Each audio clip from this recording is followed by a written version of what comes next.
Halo, Assalamualaikum warahmatullahi wabarakatuh. Kembali lagi bersama saya di Ngobras JKN, Ngobrol Asik dan Santai.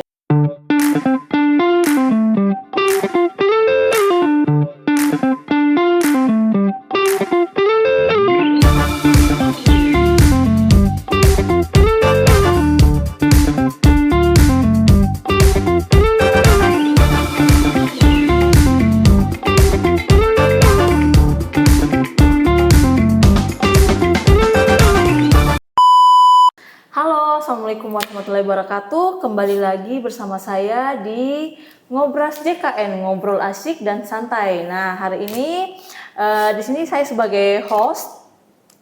Di sini kita akan ngobrol santai tapi penuh makna ya tentang dunia kesehatan dan pelayanan publik. Nah, hari ini spesial banget nih karena hari ini kita akan membahas salah satu program keren dari BPJS Kesehatan yang mungkin masih banyak sobat JKN di luar sana belum tahu ini, yaitu program rujuk balik atau biasa yang disingkat dengan PRB.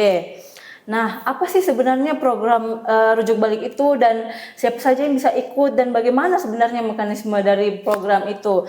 Nah, hari ini kita langsung ngobrol saja nih bersama narasumber saya hari ini, yaitu Mas Haris dari kantor BPJS Kesehatan.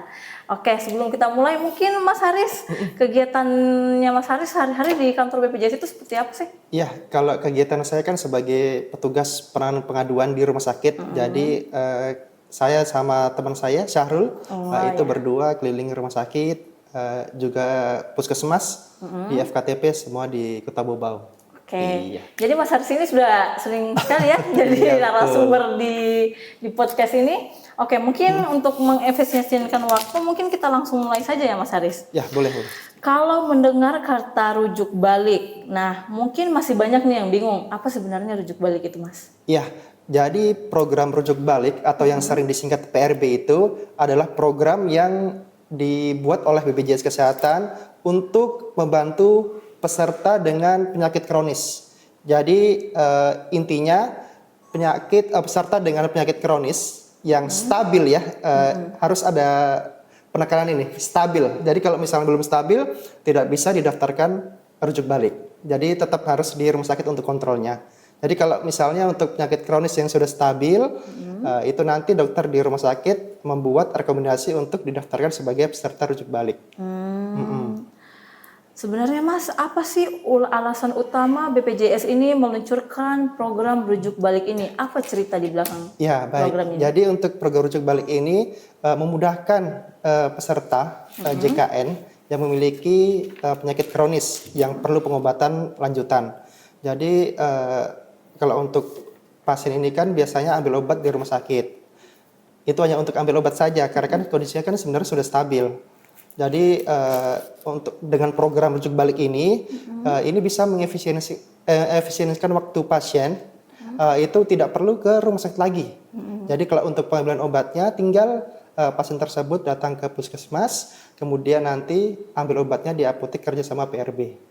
Oh, berarti program rujuk balik ini nanti kontrolnya di puskesmas saja ya Mas? Betul. Yang penting sudah ada rekomendasi dari dokter spesialis atau subspesialis dari rumah sakit, nanti tinggal diteruskan ke puskesmasnya, puskesmas buatkan resep untuk ambil obat di apotek PRB yang kerjasama dengan BPJS Kesehatan. Oke.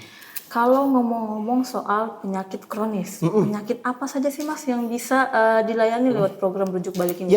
Ya. Jadi untuk PRB itu ada 9 diagnosa yang bisa dijadikan sebagai peserta rujuk balik. Jadi yang diagnosa itu yang pertama itu diabetes mellitus atau penyakit gula, kemudian hipertensi atau tekanan darah tinggi, kemudian jantung, kemudian yang keempat itu asma, kemudian yang kelima itu PPOK yang penyakit paru obstruktif itu bisa juga. Kemudian yang keenam itu epilepsi, kemudian yang ketujuh stroke, kemudian yang kedelapan itu skizofren, jadi yang berhubungan dengan kejiwaan. Kemudian yang terakhir yang ke-9 itu lupus. Itu adalah 9 diagnosa yang masuk ke dalam program rujuk balik. Oh, berarti hanya 9 penyakit kronis saja? Ya, betul, 9 diagnosa.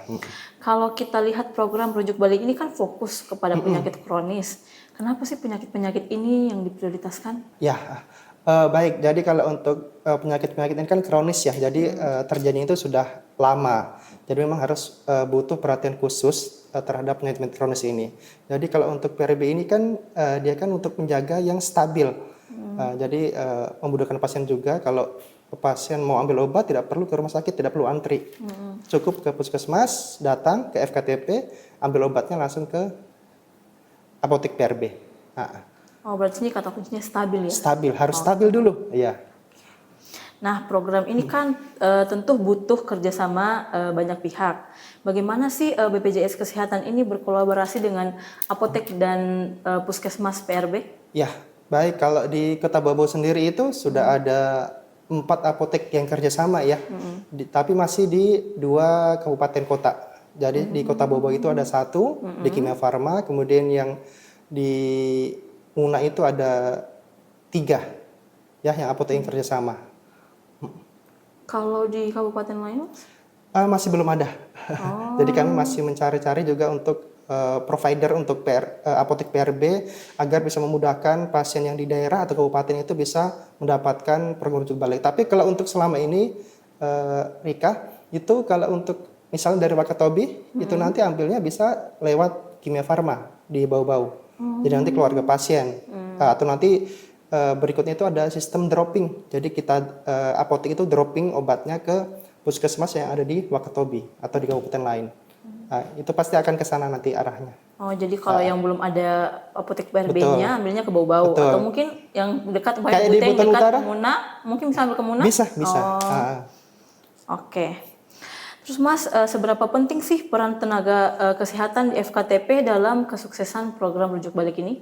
Ya, pasti sangat penting ya. Jadi kita itu tidak hanya BPJS sendiri. Jadi kita itu harus kolaborasi, baik itu antara dokter spesialis atau subspesialis di rumah sakit, ataupun dengan tenaga medis ataupun dokter umum di FKTP. Jadi petugas dokter di FKTP itu memang membantu untuk controlling. Kan setiap bulan ya, setiap bulan pasien harus datang ke FKTP atau puskesmas. Jadi nanti dokter melihat apakah kondisi pasien ini masih stabil atau memang perlu untuk dirujuk lagi ke spesialis atau subspesialis di rumah sakit.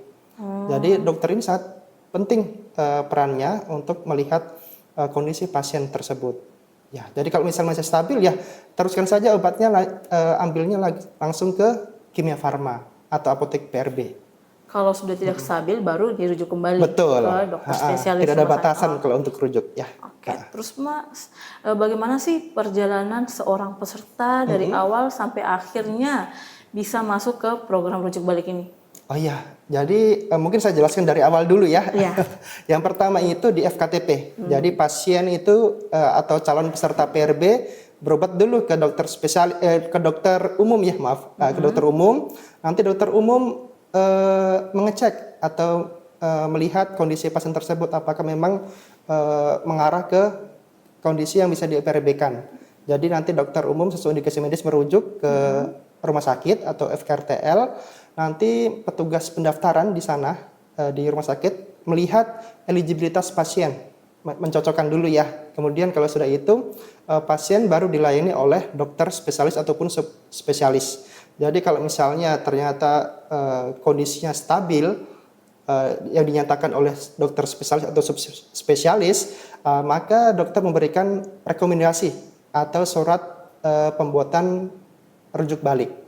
Jadi nanti kalau misalnya ternyata belum stabil, dokter tetap akan membuatkan surat kontrol. Jadi pasien itu masih berobat rutin di rumah sakit. Ya, jadi kalau misalnya sudah dibuatkan rujuk balik, maka nanti diserahkan ke PIC PRB di rumah sakit. Biasanya itu di petugas apotek di rumah sakit.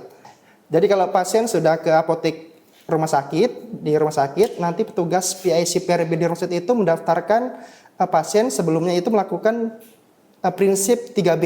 Jadi 3B ini adalah benar stabil, benar diagnosa, dan benar obat. Jadi harus memastikan itu dulu. Kalau sudah sesuai, ternyata itu sudah stabil, kemudian diagnosanya sudah tadi sesuai dengan 9 diagnosa tadi PRB, kemudian obatnya ada, tersedia, nanti pasien baru dibuatkan program rujuk balik di aplikasi. Itu aplikasinya pakai aplikasi apa, Mas? Aplikasi dari BPJS Kesehatan. Yang mobile JKN? Bukan. Apa? Aplikasi Lupis ya. Oh, ada Iya. aplikasi Lupis khusus PRB. Khusus PRB. Oke. Terus Mas, apa saja sih dokumen yang harus disiapkan bagi pasien yang mengikuti program rujuk balik ini? Ya, jadi kalau dari apotek rumah sakit nanti, pasien akan mendapatkan obat untuk 7 hari ya, 7 hari. Jadi yang didapat pasien itu ketika pulang dari rumah sakit, pertama itu obat selama 7 hari. Kemudian yang kedua adalah surat rujuk balik. Ketiga, resep dari dokter spesialis atau subspesialis. Ini nanti dibawa pasien untuk diserahkan ke puskesmas atau FKTP. Jadi dokter nanti melihat resep yang diberikan oleh dokter spesialis atau subspesialis untuk dikopi resepnya untuk dibawa pasien ke apotek PRB. Nah, jadi ketika pasien sudah sampai ke puskesmas atau FKTP, jadi nanti pasien mendapatkan yang pertama itu kopi resep dari dokter umum di FKTP, kemudian yang kedua itu nomor kunjungan pasien di puskesmas. Itu nanti dua itu yang dibawa ke apotek kerjasama atau apotek PRB. Itu Mas, dia datangnya umpamanya sudah habis obatnya, terus dia masih pakai resep yang kemarin, apakah dia langsung saja ke apoteknya atau harus ambil resep ulang? Ya, jadi sebenarnya kalau sudah dapat dari dokter spesialis dari rumah sakit, serta langsung datang saja ke FKTP. Jadi tadi cuma dapat obat 7 hari ya. Iya. Jadi untuk 23 harinya itu nanti bisa diambil di apotek PRB kerjasama. Oh, berarti kalau umpamanya untuk 7 hari selanjutnya langsung saja ke apotek PRB-nya? 23 harinya. Oh ya. Kan 7 hari sudah dapat dari rumah sakit. Nanti 23 hari sisanya diambil di apotek PRB yang kerjasama. Oke. Terus Mas, apakah ada pengalaman menarik nih selama program rujuk balik ini? Misalnya mungkin cerita dari pasien yang merasa sangat terbantu dengan program ini. Ya, kalau untuk program rujuk balik ini pasti insya Allah membantu bagi peserta yang memiliki penyakit kronis ya. Itu ada juga, ini sebenarnya bisa antar wilayah juga. Jadi walaupun misalnya di Makassar, itu bisa ambil obat PRB-nya itu di Bau-Bau. Oh, boleh.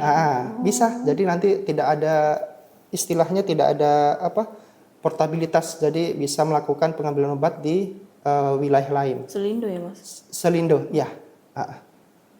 Oke. Terus Mas, apakah ada tantangan besar saat menerapkan program rujuk balik ini di lapangan? Ya baik, kalau tantangan yang besar yang pertama itu pasti ketersediaan obat. Karena kita di wilayah kepulauan, jadi untuk obat-obat yang masuk kategori PRB itu agak susah untuk didistribusikan ya di apotek kerjasama kita. Jadi Mas, kalau umpamanya di apotek PRB-nya obatnya tidak tersedia, solusinya? Ya sebenarnya kalau tidak tersedia, nanti apotek PRB itu mengusahakan dulu untuk mencari obatnya.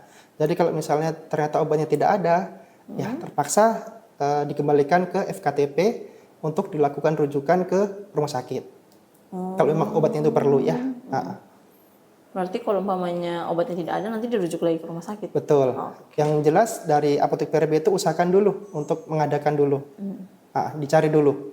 Oke Mas. Terus Mas, ini yang terakhir nih. Kalau kita bicara soal masa depan, apa harapan BPJS Kesehatan terhadap perkembangan program rujuk balik ini? Ya, jadi harapan kami itu adanya kolaborasi secara masif ya antara BPJS Kesehatan, Vaskes, baik itu FKTP, FKRTL, ataupun apotek PRB. Nah, jadi kalau misalnya di puskesmas atau FKTP, kami mohon bantuannya teman-teman di FKTP itu untuk melakukan monitoring terhadap peserta PRB-nya. Jadi kalau misalnya belum pernah kontrol lagi, minta tolong dihubungi pesertanya untuk melakukan kontrol dan dilakukan pemeriksaan. Ya, yang kedua yang jelas dari FKRTL. Jadi kalau untuk dari rumah sakit, kalau peserta tersebut sudah memenuhi kriteria PRB, mohon untuk segera di PRB-kan. Ketiga untuk apotek PRB, ya kami mohon untuk penyediaan obat-obatannya itu bisa lengkap ya. Itu mungkin ya harapan kami. Oke, wah seru banget nih ngobrol hari ini. Jadi intinya program rujuk balik ini didesain agar sobat-sobat DKN yang mengalami penyakit kronis bisa tetap sehat, tetap produktif tanpa harus bolak-balik ke rumah sakit lagi Ya, ya. betul. Oke, terima kasih banyak nih Mas Iya, Haris sama-sama. sudah sharing hari ini. Sampai ketemu lagi di episode berikutnya. Jadi buat teman-teman sobat JKN jangan lupa pakai hakmu sebagai peserta BPJS dengan bijak. Sampai jumpa di ngobrol selanjutnya. See you.